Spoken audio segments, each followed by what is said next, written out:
From getting a behaviour right or wrong to a question of moral rights and wrongs.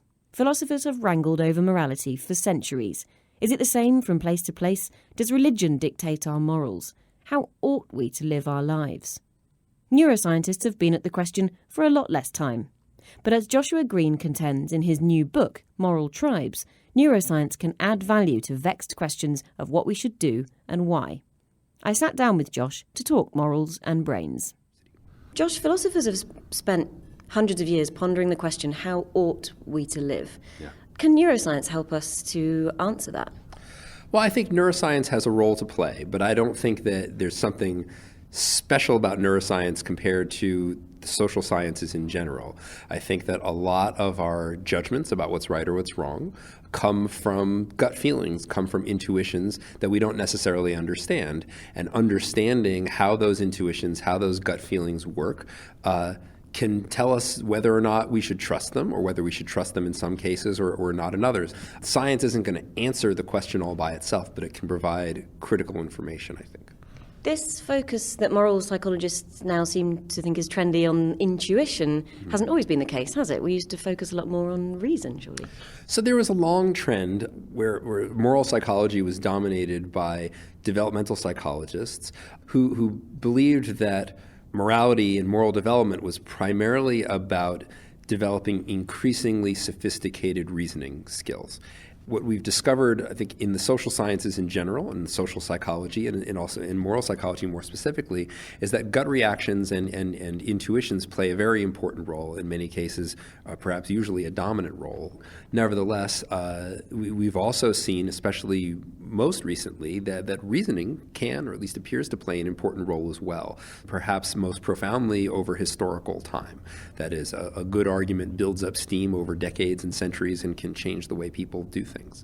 This renewed kind of focus on gut feelings doesn't seem like something that philosophers traditionally would be into. How do philosophers react these days? Well, it depends which philosophers you talk about. So some people talk about philosophers as if they think that everything is about reasoning, but there's actually quite a bit of diversity in terms of the psychology that philosophers attribute to regular people and even themselves. So David Hume believed that moral judgments were driven primarily by emotion. So did Adam Smith, who was as much of a moral philosopher as an economist in his day.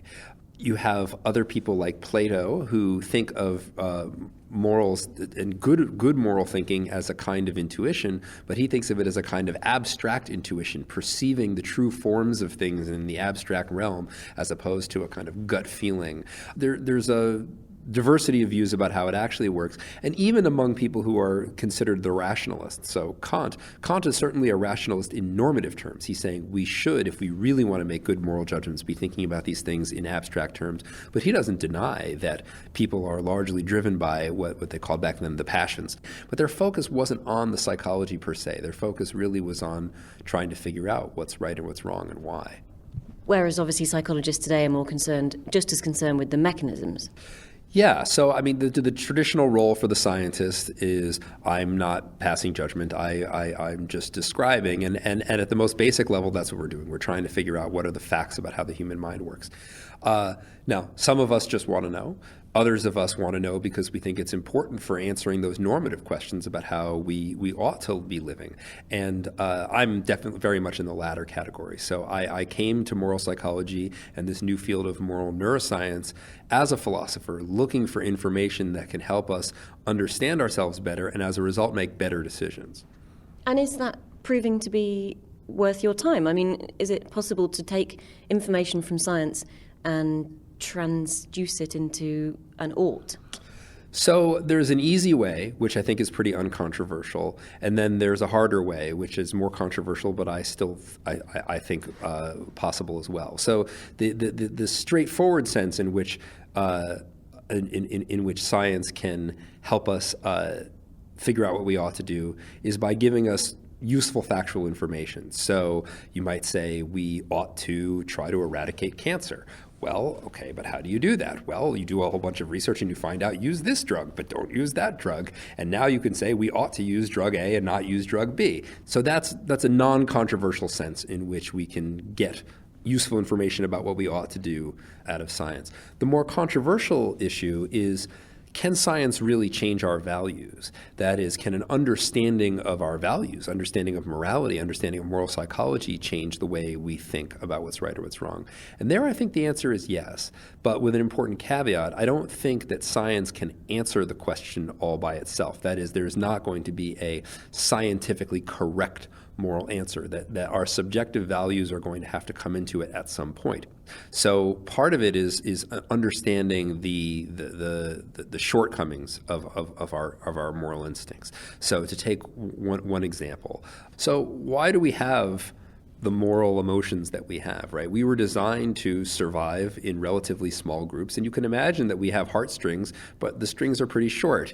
That is, we're designed to cooperate with and help out other people that we know personally, people who are right in front of us. Whereas the people on the other side of the hill, let alone the other side of the world, they're just the competition. And that may be where our gut reactions come from. But now, some of us look at this today and say, well, but really, why is someone who's drowning right in front of me, why is that life any less important than the life of some innocent person, perhaps a 5-year-old child on the other side of the world? And we can think about that and say, that doesn't really make sense. Understanding why we are the way we are from a scientific perspective, having that factual information can recolor the moral debate. Now, it doesn't tell you, and therefore you must give more money to Oxfam. What it says is the gut reaction that you're relying on to tell you when you have to help and when you don't was designed for this other purpose.